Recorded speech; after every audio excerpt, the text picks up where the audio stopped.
After a decade of fighting, a group of Argentinian women have won a ruling banning the use of agricultural pesticides in their community. It's a landmark ruling and could help many other Argentinian towns. But it may be too late for this community, as many are already suffering serious health problems. Al Jazeera's Craig Morrow traveled to Cordoba, Argentina, to meet the mothers of Ituzaingo.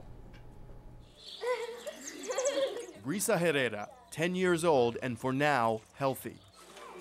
She was once the subject of intense media coverage in Cordoba, the largest city in Argentina's famed Pampas.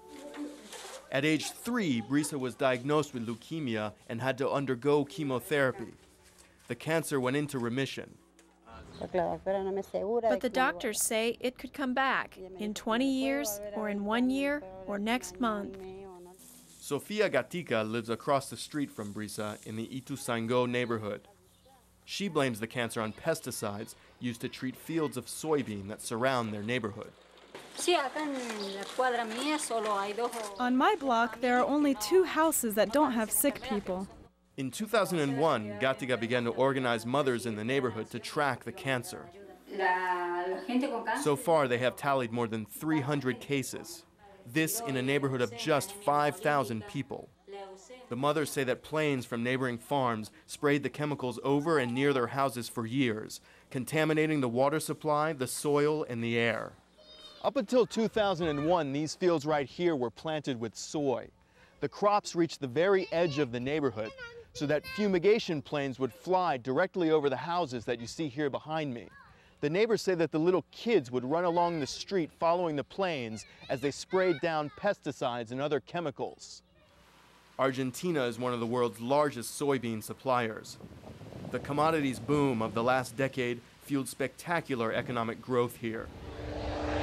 Part of that success was due to the use of pesticides like glyphosate and endosulfan, which increase yields substantially. The farmers who own the land next to Ituzaingo refused an interview about the health problems there because they are facing criminal charges related to the spraying.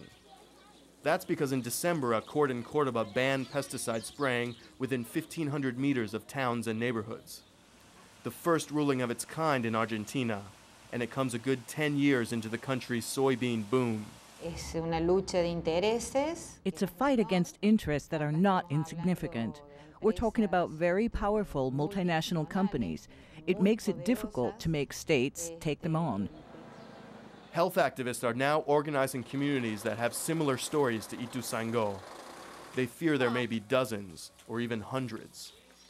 And that means there could also be hundreds of women like Susana Marquez, a housewife in Ituzaingo. Marquez has had 12 miscarriages. Her one child, Lourdes, was born with a malformed heart. She's the only treasure I've got. It doesn't matter to me what they do, what solution they find. I just want to know why this happened, and that my daughter won't be at risk anymore, because I have her now, but I don't know for how much longer. Craig Morrow, Al Jazeera, Cordoba, Argentina.